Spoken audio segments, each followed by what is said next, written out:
Muy bien. Y también vamos a revisar lo que es la coagulación intravascular diseminada y la púrpura trombocitopénica trombótica. SHU lo han visto en pediatría, ¿no es cierto?, con el doctor Ortiz. Entonces vamos a ver CID y PTT. ¿Qué característica mencionábamos tiene en común CID, PTT, SHU, síndrome de Hell, que lo hemos visto en obstetricia? La característica de estos 4 trastornos es que van con anemia hemolítica microangiopática. Ese es el dato característico de estas 4. Hell, SHU, PTT y CID van con anemia hemolítica microangiopática. Por eso ya cada vez se postula más la idea de que SHU y PTT sobre todo forman parte de una misma enfermedad, el SHU y el PTT, solo que el SHU se presenta en el niño y el PTT en el adulto, ¿no? Hay varias cosas comunes en estas patologías. Entonces el común denominador de estas patologías es la anemia hemolítica microangiopática, que habíamos mencionado, es la anemia hemolítica más severa y es una anemia hemolítica que se da de forma intravascular. ¿Y cuál es el dato en el frotis de sangre periférico? Los esquistocitos. Ese es el dato de la anemia hemolítica microangiopática, los esquistocitos. Muy bien, en el CID, la coagulación intravascular diseminada consiste en que se produce, ¿no es cierto?, hay una condición subyacente que empieza a activar la hemostasia de manera intravascular, se empieza a activar las vías de coagulación, se activa la vía extrínseca, la vía intrínseca, de manera descontrolada. Al activarse las vías de coagulación, es decir, voy a tener mucha trombina que va a formar fibrina y va a empezar a formar coágulos. Entonces, ¿en qué consiste el CID? Es una activación patológica de la hemostasia. Empieza a producirse un exceso de trombina. Entonces, al producirse un exceso de trombina, empieza a activarse la hemostasia y se empiezan a consumir todos los factores. Se consumen plaquetas, por eso caen las plaquetas, se activan los perfiles de coagulación, por eso se consumen los factores de coagulación y se prolonga el TPE, se prolonga el TPTA y el fibrinógeno, la fibrina, empieza a depositarse porque se empiezan a formar trombos. Entonces el fibrinógeno empieza a disminuir. Hay caída del fibrinógeno porque empieza a consumirse, ¿no? Y hay aumento de los productos de degradación porque también se activa la fibrinólisis. Como se están formando muchos trombos, entonces también se activa el sistema fibrinolítico que va a destruir esos trombos. Entonces aumentan los productos de degradación de la fibrina y uno de ellos es el dímero D. Aumenta también el dímero D. Entonces, todo esto, entonces, como están viendo, se empieza a consumir todas las plaquetas, todos los factores de coagulación. Entonces al final el paciente tiene una hemostasia, ¿no es cierto?, deficiente. Por eso la clínica del CID, ¿cuál es? La clínica más frecuente del CID es la hemorragia. Con eso viene un paciente con CID, con hemorragia. Pero ¿quién inició todo? El exceso de trombosis. Este es el inicio del CID. Hay una causa subyacente, hay una disfunción endotelial que hace que la hemostasia se active.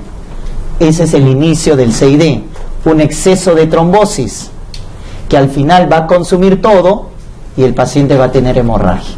Entonces el paciente viene con hemorragia, ¿no? Y al final también hay daño de órganos por isquemia. Entonces el CID, acuérdense, es un exceso de la coagulación, es un exceso de la trombosis. Al final se consumen las plaquetas y los factores de coagulación. Por eso la clínica más frecuente es hemorragia.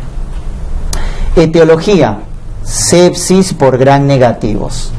Los pacientes sépticos tienen más riesgo de hacer CID. Condiciones obstétricas, hemos visto en el embarazo, la causa más frecuente de CID en la gestante, desprendimiento prematuro de placenta, ¿ya? También los abortos, los óbitos. ¿Qué aborto se asocia a CID? El aborto frustro, el diferido, el retenido. También la preeclampsia, el embolismo de líquido amniótico pueden generar CID. Traumatismo, paciente politraumatizado, también puede producirse CID, fenómenos autoinmunes y las leucemias. ¿Qué leucemia produce CID? La leucemia mieloide aguda, la tipo M3. ¿Y quién es la M3? La promielocítica. La leucemia mieloide aguda, subtipo M3, llamada promielocítica, está asociado a coagulación intravascular diseminada. Entonces, sepsis, DPP, aborto, trauma y la leucemia mieloide aguda pueden producir coagulación intravascular diseminada. Entonces el paciente viene con esto, con hemorragia, es la clínica más frecuente. Al final ya da datos de trombosis. Es un inicio agudo, aparatoso, pero hay formas crónicas que lo podemos ver en las neoplasias. Los cánceres trombóticos, ¿no? Un cáncer gástrico, un cáncer de páncreas, que son trombóticos, pueden dar un CID, pero de forma crónica, ¿ya? Entonces el dato en un CID, como hemos mencionado, hay hemólisis microangiopática con esquistocitos y se altera todo el perfil de coagulación. Este es el criterio cardinal: fibrinógeno menos de 150 miligramos por decilitro, ¿ya? Fibrinógeno menos de 150. Todo se consume, todo se prolonga, aumenta el dímero D, etcétera. Entonces el paciente se descompensa, ¿no? Severamente. En el tratamiento, recuerden que hay para las formas agudas, lo más importante es esto: tratar la causa etiológica para la forma aguda, ¿no? Tratar la causa, ¿qué está produciendo? Si es una sepsis, por ejemplo, esta es una meningococcemia, ¿no? Meningococo, una sepsis por meningococo, que da un exantema purpúrico, etcétera. Hay que tratar la causa etiológica y reemplazar los factores con plasma fresco congelado en los cuadros agudos. Pero lo más importante es tratar la etiología y reemplazar los factores con plasma fresco congelado, ¿no? En los casos crónicos se da anticoagulación con enoxaparina. En los casos crónicos, anticoagulación con enoxaparina para evitar la trombosis, ¿no es cierto?, que es el que desencadena todo el cuadro en la coagulación intravascular diseminada. Muy bien, el otro cuadro es el PTT, en el cual la púrpura trombocitopénica trombótica, ¿qué es lo que va a pasar? Hay un exceso de factor de von Willebrand, un exceso de factor de... Entonces, normalmente el von Willebrand es destruido por una metaloproteasa. Esta metaloproteasa degrada el factor von Willebrand, evitando pues el exceso de trombosis, el exceso de agregación plaquetaria. Entonces, ¿qué pasa en el PTT? Hay una mutación que altera esta proteasa, la inactiva, de tal manera que hay mucho factor de von Willebrand, mucho factor de von Willebrand. Entonces, al haber un exceso del factor de von Willebrand, empiezan las plaquetas a adherirse y a agregarse, ¿ya?, por el exceso del factor de von Willebrand.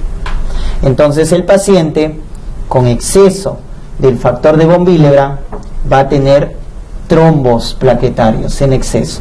También posteriormente se activa la coagulación, formándose las mallas de fibrina.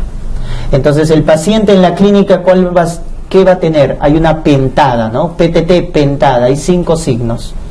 Va a tener el paciente fiebre. Segundo, trombocitopenia, porque se consumen las plaquetas. Tercero, lo que hemos mencionado, la anemia hemolítica microangiopática.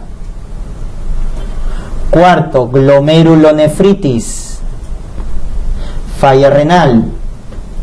Y quinto, clínica neurológica. Este es un dato específico del PTT. Las anemias hemolíticas microangiopáticas generan falla de órgano. En el SHU, la falla de órgano más frecuente es renal. En el PTT es la falla neurológica.